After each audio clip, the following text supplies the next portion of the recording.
El viento del Pacífico aullaba como un alma en pena en el mirador Artillería, azotando el rostro de Javier Valeriano Montes con una furia helada que parecía querer arrancarle los últimos vestigios de su identidad. Abajo, las luces de Valparaíso titilaban como estrellas caídas, un universo de vidas y sueños del que él ya no formaba parte. El metal frío de la barandilla era lo único real bajo sus manos temblorosas, un ancla terrenal antes del último salto hacia el olvido. Ya no era arquitecto, ni esposo, ni padre. Era solo un espectro de 48 años suspendido entre el fracaso y la nada, un hombre cuya única posesión era el peso insoportable de sus errores. El abismo no lo llamaba con promesas, sino con la lógica implacable del fin. Justo cuando sus rodillas se doblaron, un sonido sordo y seco rompió la sinfonía del viento. Un golpe contra el pavimento a escasos centímetros de sus pies gastados. No fue un estruendo, sino un latido discreto, un pulso anómalo en la desolación. Javier bajó la vista, irritado por la interrupción de su propio final, y vio un objeto oscuro y rectangular. Un libro viejo, de tapa dura y gastada, yacía como si hubiese caído del cielo o emergido de las grietas del suelo porteño. La urgencia de la nada se detuvo, reemplazada por una curiosidad punzante y absurda. ¿Quién en la cima de este cerro, a esta hora de desesperación, abandonaría un libro como si fuera una piedra sin valor? La textura del cemento rugoso bajo las suelas rotas de sus zapatos se sentía de pronto increíblemente presente, un mapa de imperfecciones que reflejaba su propia alma rota. La Camanchaca, esa neblina costera densa y húmeda, comenzaba a subir desde el mar, envolviéndolo todo en un velo fantasmal que desdibujaba los límites entre el puerto y el océano, entre la realidad y la alucinación. Se agachó, sintiendo el crujido de sus huesos, y sus dedos rozaron el cuero ajado. El contacto fue un chispazo eléctrico, una conexión inesperada con algo que no era su dolor. Era un anclaje, un peso físico en un mundo que se había vuelto etéreo y hostil, un objeto que lo forzaba a permanecer un segundo más en la tierra.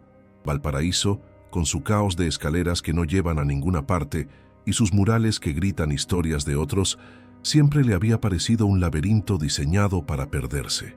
Ahora, esa geografía anárquica era el espejo perfecto de su mente. Cada cerro era un pensamiento obsesivo, cada pasaje sin salida, una memoria de su fracaso. Las coloridas casonas que antes admiraba como joyas arquitectónicas se burlaban de él, fachadas vibrantes ocultando la misma decadencia que carcomía sus entrañas. Este libro, caído en medio de su laberinto personal, se sentía menos como una coincidencia y más como una clave. Un hilo de Ariadna arrojado en la oscuridad de su propio minotauro interior, la desesperanza. El objeto pesaba en su mano más de lo que su tamaño sugería. El olor a papel viejo, a polvo acumulado y a una leve fragancia de incienso lo transportó a un tiempo olvidado, a la casa de su abuela en el campo. Las cubiertas de cuero oscuro estaban suaves por el roce de incontables manos y los bordes dorados de las páginas se habían desvanecido hasta ser apenas un susurro de su antiguo esplendor. Al abrirlo, el crujido del lomo fue un quejido solemne. Sus ojos, acostumbrados a la precisión de los planos y los ángulos rectos, se encontraron con una página marcada, subrayada con un trazo firme. Era una Biblia, un objeto que su escepticismo siempre había relegado al baúl de las supersticiones, porque todo el que se enaltece será humillado, y el que se humilla será enaltecido. Las palabras lo golpearon con la fuerza de una revelación o de una bofetada. Su orgullo de arquitecto, su soberbia al creer que controlaba su destino, la deshonestidad que lo llevó a falsificar aquella firma, todo estaba contenido en esa única frase. Un escalofrío recorrió su espalda. ¿Era una señal divina? ¿La voz de esa fe supersticiosa de su abuela que tanto se había esforzado por reprimir? ¿O era simplemente el delirio de una mente quebrada, buscando patrones en el caos, proyectando su culpa sobre un texto antiguo?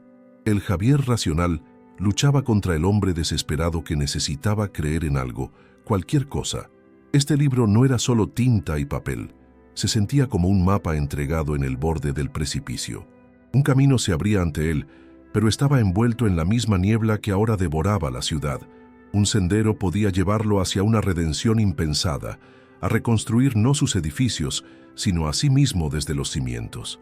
El otro podía ser un descenso aún más profundo hacia la locura, una trampa adornada con promesas celestiales. Cada versículo subrayado, cada anotación en los márgenes, se presentaba como una estación en un viaje cuyo destino final era un enigma aterrador. La pregunta ya no era si saltar, sino si atreverse a dar el primer paso en el camino que este libro parecía trazar. La decisión ya no era suya, o al menos así lo sentía. El libro lo había elegido a él. Lo cerró con un gesto casi reverencial.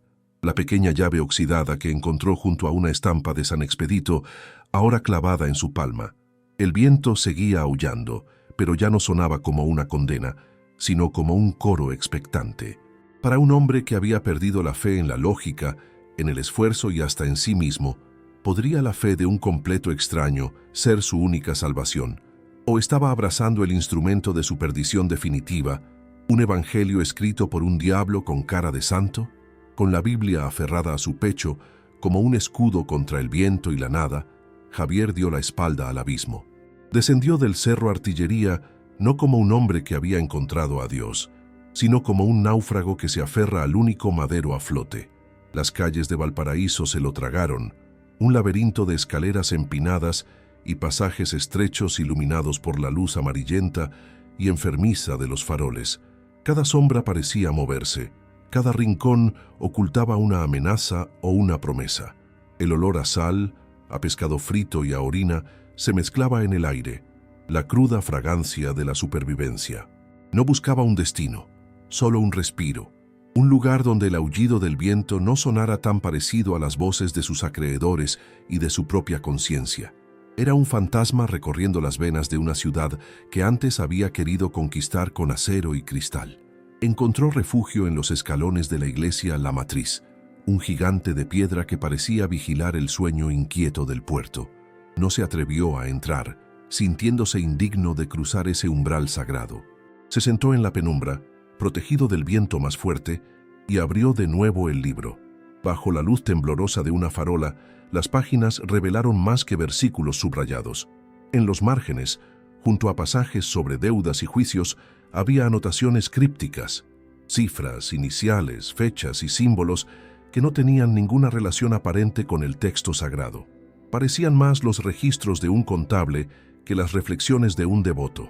La sospecha, fría y afilada, comenzó a perforar la delgada capa de esperanza mística. Este libro no solo contaba historias de profetas antiguos, guardaba secretos mucho más terrenales y quizás mucho más peligrosos.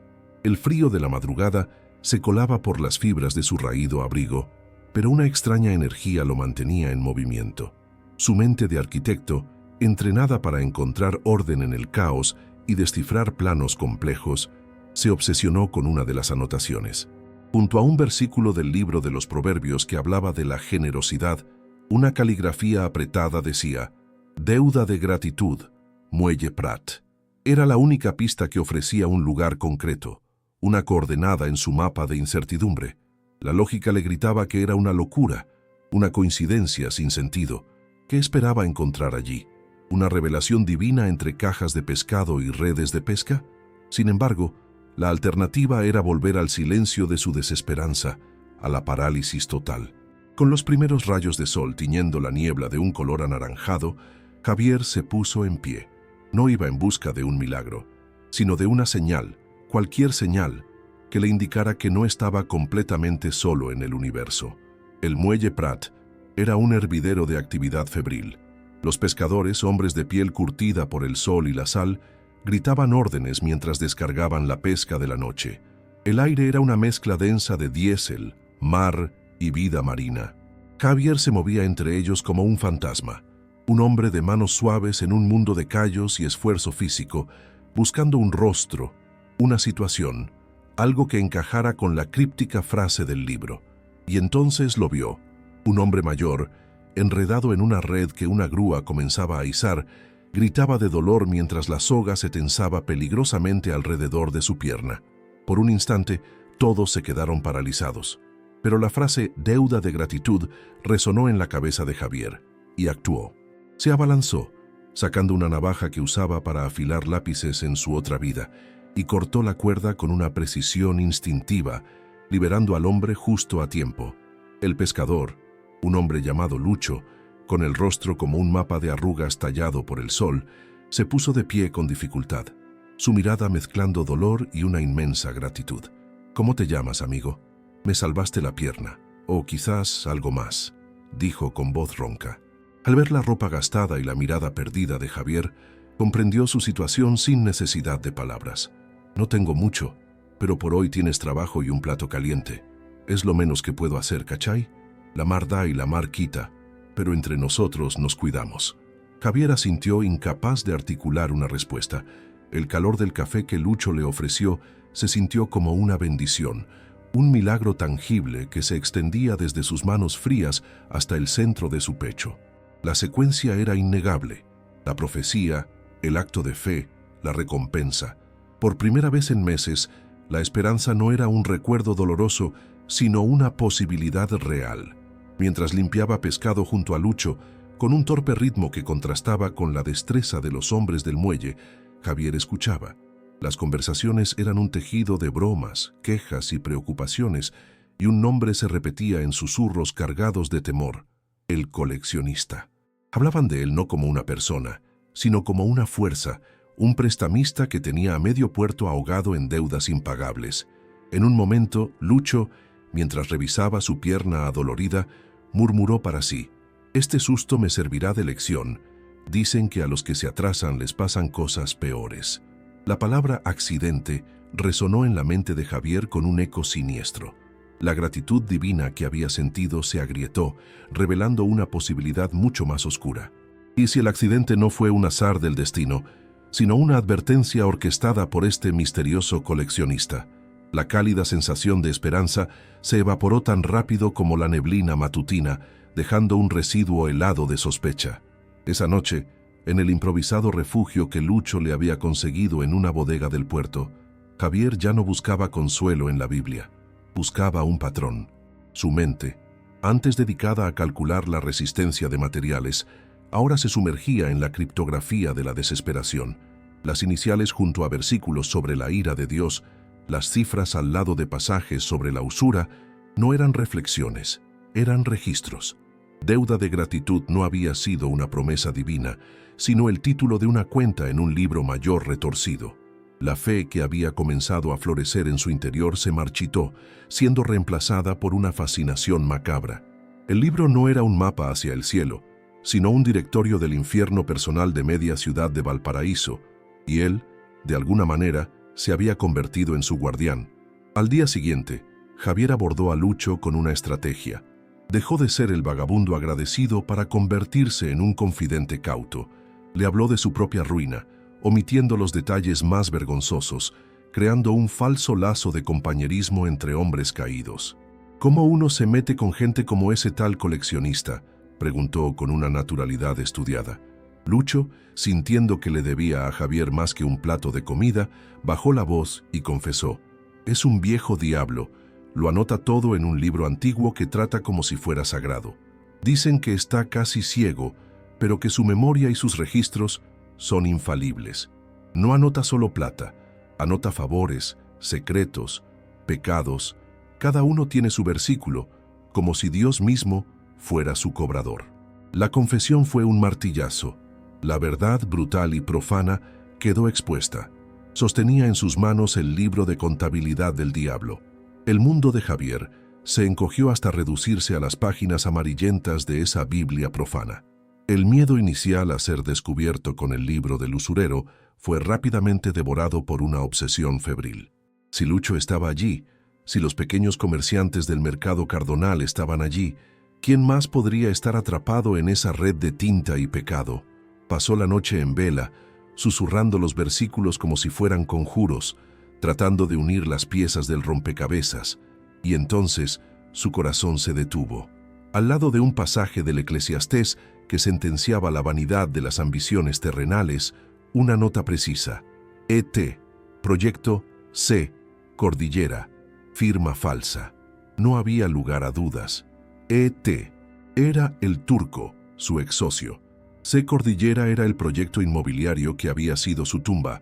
La firma falsa era el pecado original, el acto de deshonestidad que lo había condenado. El arquitecto de su ruina estaba allí, expuesto en una línea. Una rabia gélida y purificadora recorrió las venas de Javier, quemando los últimos restos de autocompasión. La desesperanza que lo había llevado al borde del abismo se transmutó en un propósito oscuro y afilado: la venganza. El libro ya no era una carga peligrosa ni una curiosidad mística, era una espada. Por primera vez desde su caída, no se sentía como una víctima del destino, sino como un agente del mismo. Se levantó y caminó por las calles del plan de la ciudad, pero ya no con la cabeza gacha de un mendigo. Ahora sus ojos escaneaban los edificios, los rostros, buscando las conexiones ocultas que la Biblia le había revelado. Siguió una de las anotaciones hasta un café de lujo en el Cerro Alegre y lo vio. El turco, riendo, cerrando un nuevo negocio, viviendo la vida que le había robado. La pregunta sobre la redención divina quedó sepultada bajo un deseo mucho más humano: verlo caer. La sed de venganza era un fuego que lo consumía, pero también lo iluminaba. Para que su plan tuviera sentido, necesitaba recordar por qué luchaba. El dinero y el prestigio eran abstracciones, fantasmas de una vida pasada, pero Elena y Mateo eran reales. Una tarde, venciendo la vergüenza que lo carcomía, caminó hasta el barrio de su cuñado, un lugar de casas ordenadas y céspedes cuidados que representaba todo lo que había perdido. Oculto tras un árbol, observó. Vio a Mateo, su hijo adolescente, lanzar una pelota con la misma torpeza grácil que recordaba. Vio la silueta de Elena a través de la ventana de la cocina, moviéndose con una eficiencia que le era tan familiar y ahora tan lejana. La visión fue una tortura y un bálsamo. No era solo por él, era para borrar la mancha de su fracaso del futuro de su hijo, para poder mirarlos a los ojos de nuevo.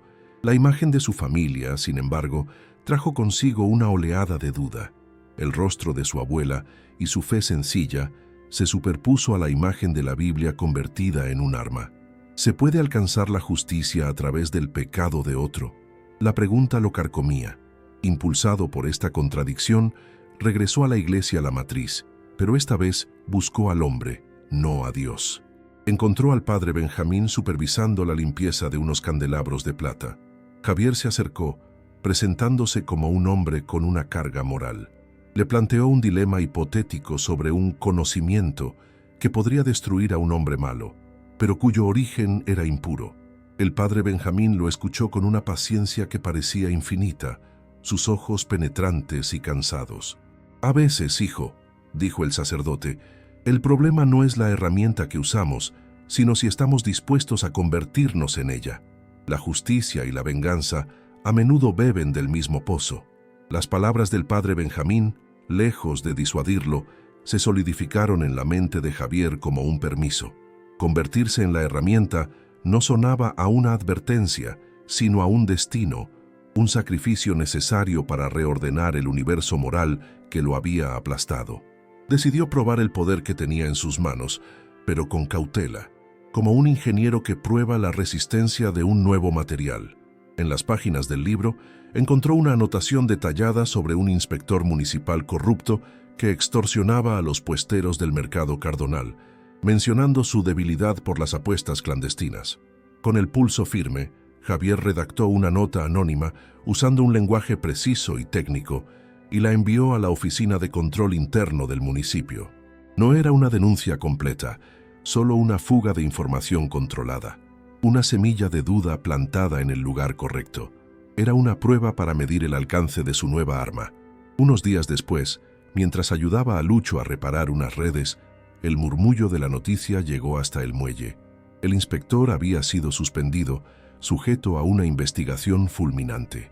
Los comerciantes del mercado celebraban con un alivio que no se molestaban en disimular. Javier sintió una oleada de poder embriagadora, un eco de la satisfacción que sentía al ver un edificio terminado, una estructura perfecta naciendo de sus planos.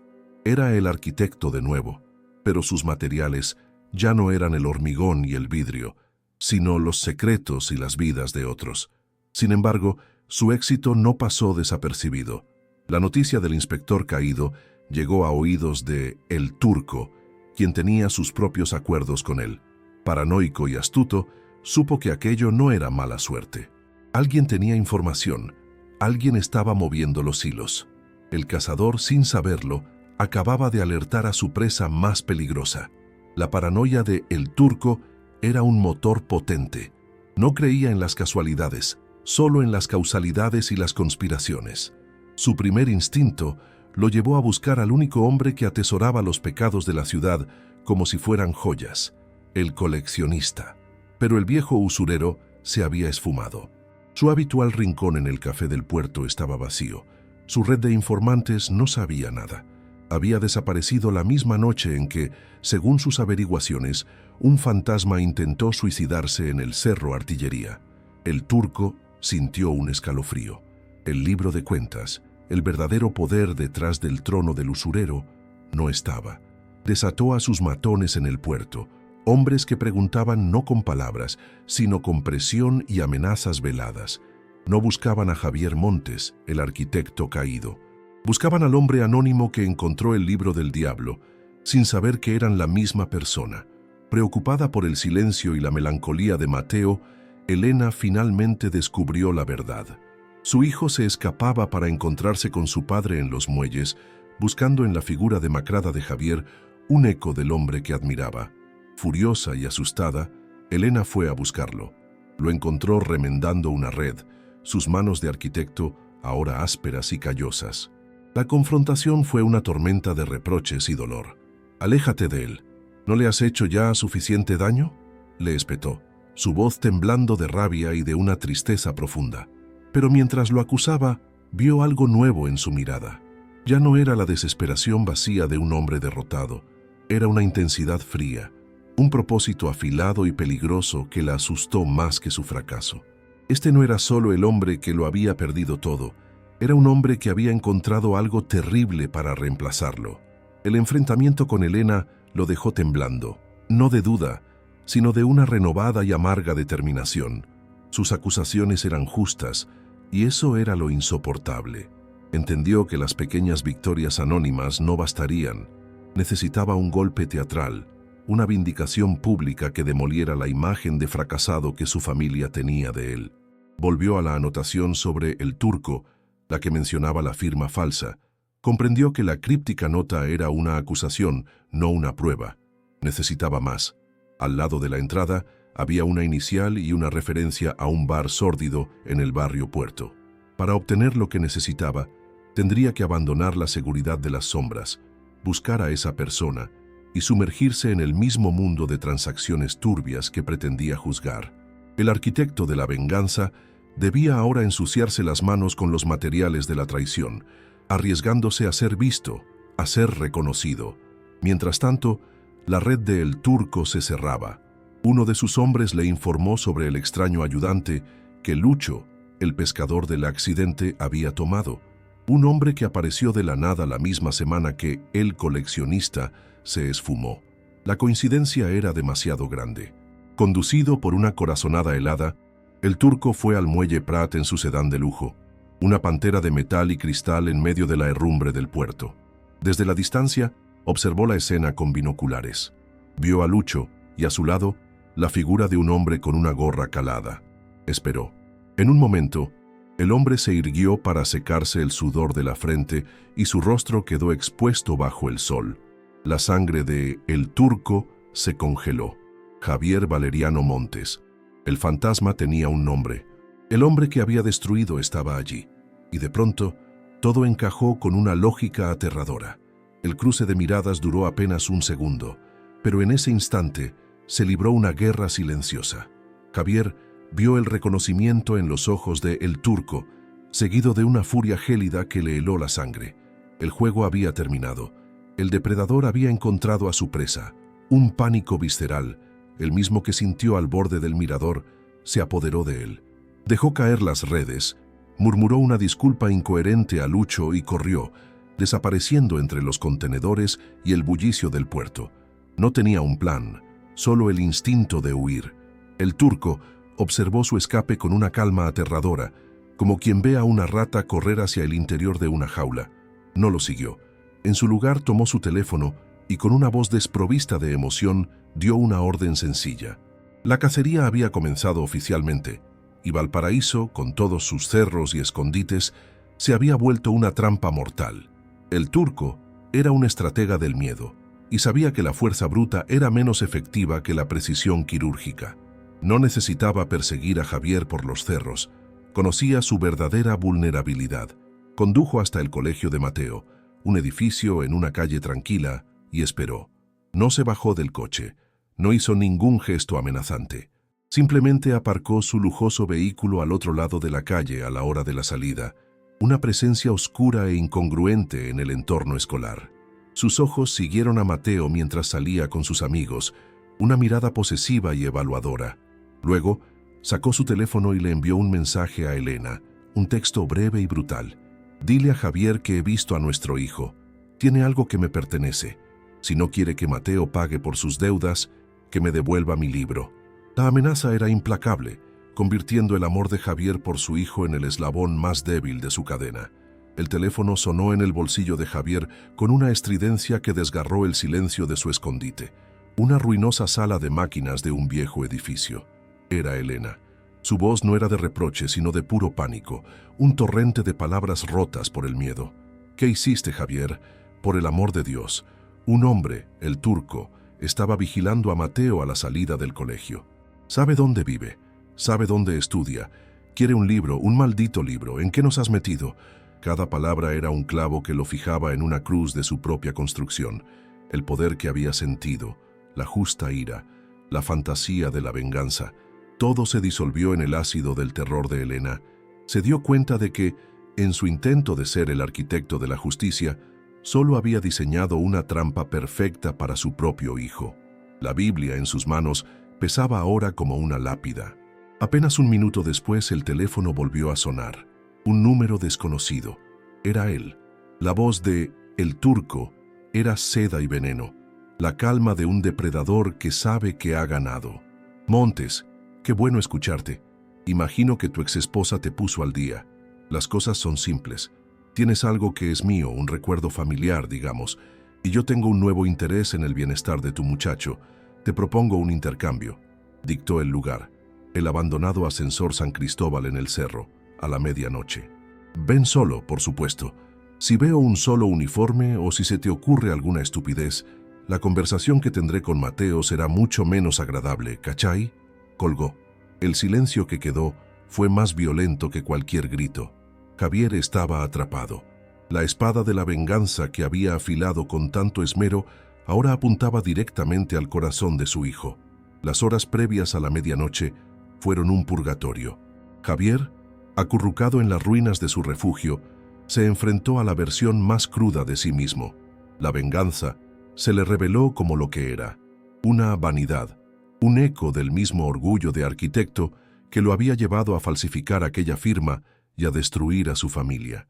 Era el mismo pecado con un disfraz de justicia.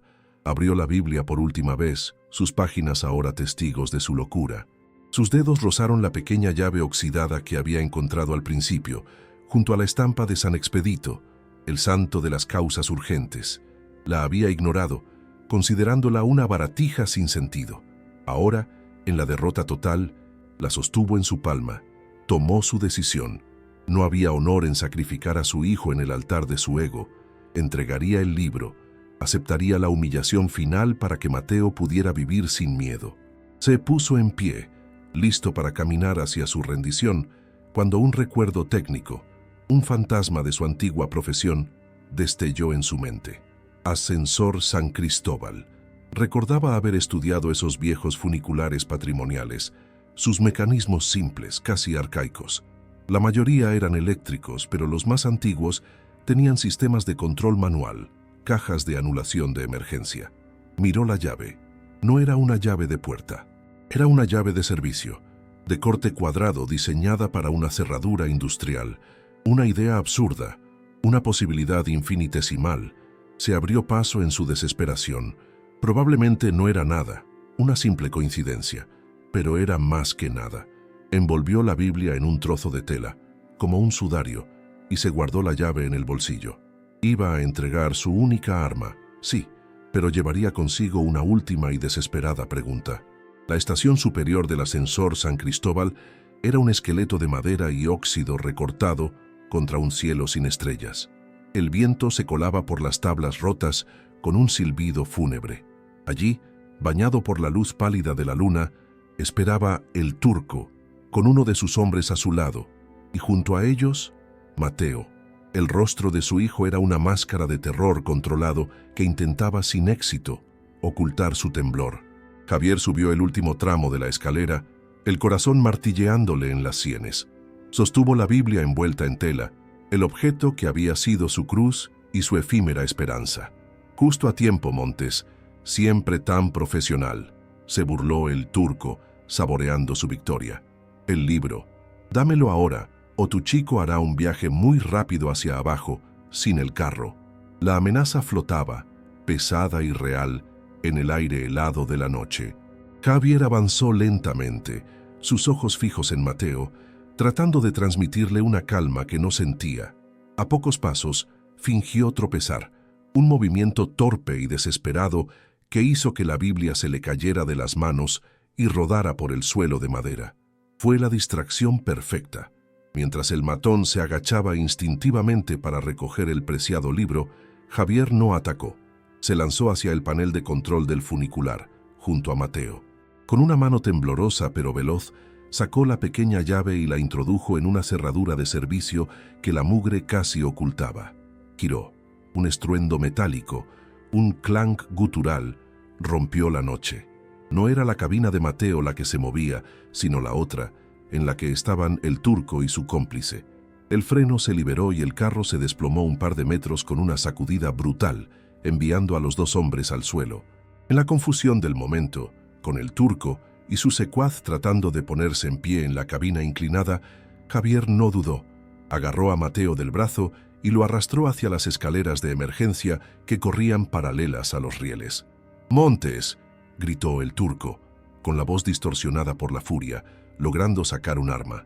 Pero la estructura metálica del ascensor, ahora un obstáculo inestable entre ellos, le impedía un tiro limpio. Javier no miró hacia atrás. Su única preocupación era el peso de la mano de su hijo en la suya mientras descendían a toda prisa hacia la seguridad de las calles anónimas. No fue una victoria heroica, sino una huida inteligente, un triunfo del ingenio sobre la fuerza bruta. Dejó a su enemigo atrapado en la cima del cerro, un rey destronado en su castillo de óxido, con la inútil Biblia a sus pies. Corrieron sin parar hasta que las luces de la ciudad baja los envolvieron en un manto de normalidad. Se detuvieron bajo un farol en una pequeña plaza, con el pecho agitado por el esfuerzo y la adrenalina. No hubo palabras.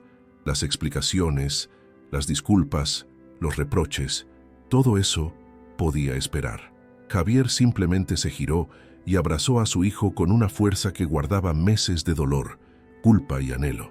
Mateo, rígido al principio por el shock, finalmente se relajó y le devolvió el abrazo, aferrándose a él.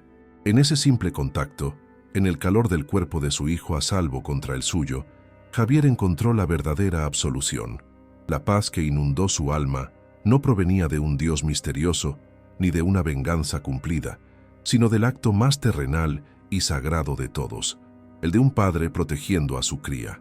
Al día siguiente, la policía acordonó la base del ascensor San Cristóbal, atribuyendo el incidente a vándalos o ladrones de metal. Pero el turco sabía la verdad. Había recuperado la Biblia, que su hombre recogió del suelo antes de huir, pero había perdido algo mucho más importante: su invulnerabilidad. Javier Montes, el hombre que creía haber aplastado como a un insecto, se había levantado de entre los muertos y le había demostrado que no era intocable. Ahora Javier conocía el sistema, había descifrado el código, y esa era una amenaza latente que no podía eliminar con dinero ni con matones. Se vio forzado a ser más cauto, a mirar por encima del hombro, a dudar de su propia sombra. No estaba en la quiebra, pero su reinado de miedo y poder absoluto se había agrietado para siempre, minado por un arquitecto en ruinas y una vieja llave oxidada. Javier sabía que su viaje no terminaría mientras tuviera la Biblia, así que hizo una última parada. Entró en la sacristía de la iglesia La Matriz y encontró al padre Benjamín leyendo. Sin decir palabra, colocó el gastado libro sobre el escritorio de madera pulida. El silencio se extendió entre los dos. «Usted sabía lo que era esto, ¿cierto, padre?», dijo Javier, su voz sin rastro de acusación, solo el eco de una larga fatiga. El sacerdote levantó la vista y en sus ojos cansados, Javier vio la confesión. «El coleccionista se confesaba conmigo», admitió el padre. «No sus pecados de usura, sino su miedo a la soledad». Yo callé.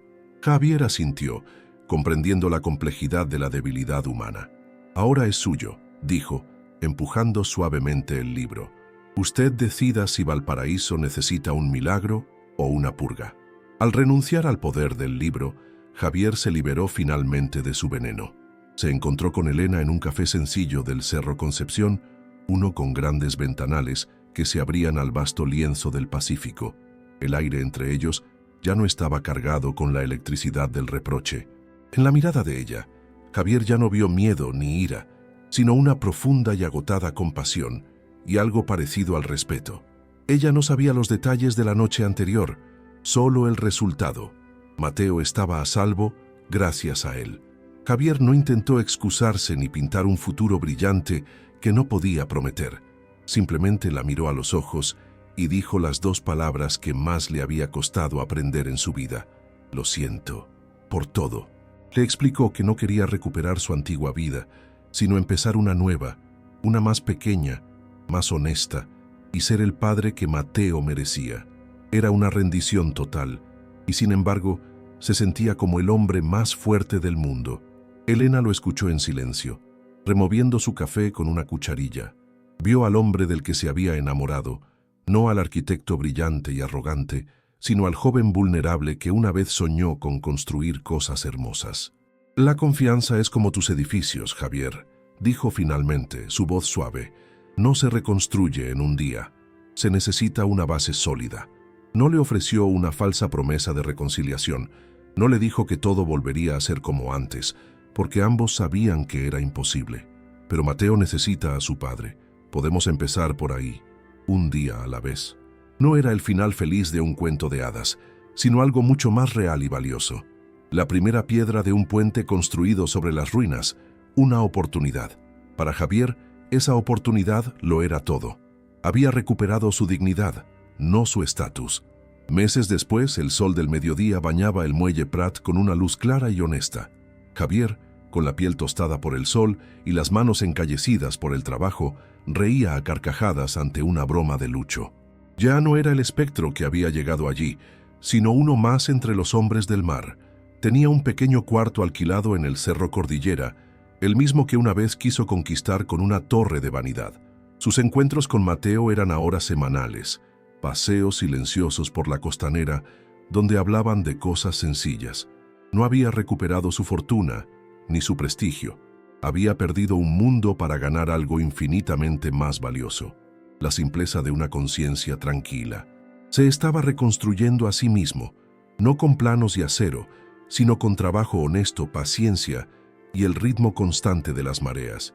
En la penumbra de la sacristía, el padre Benjamín sentía el peso de la Biblia sobre su escritorio como si estuviera hecha de plomo.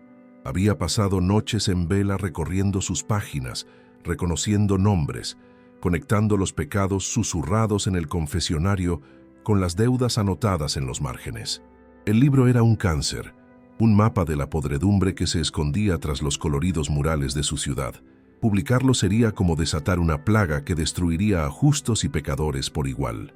Enterrarlo para siempre lo convertiría en cómplice, en un guardián del mal.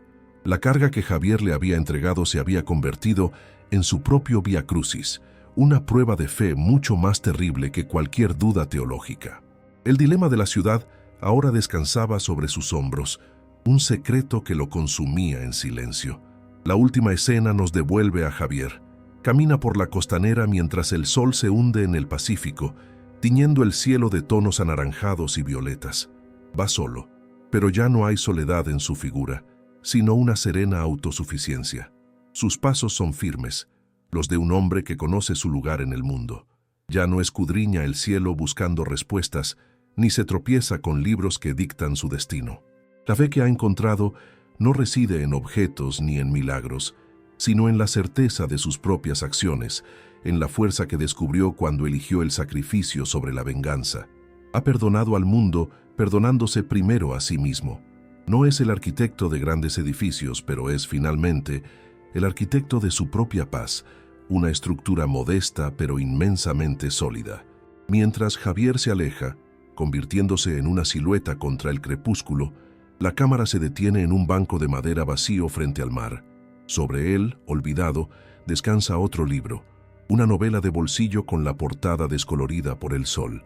El viento pasa las páginas suavemente, como si buscara una frase en particular. Fue todo una cadena de brutales coincidencias.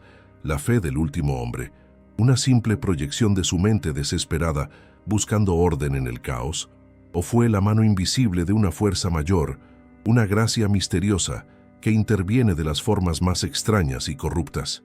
La pregunta queda suspendida en el aire salado de Valparaíso, una invitación al espectador a encontrar su propia respuesta en los laberintos de su fe.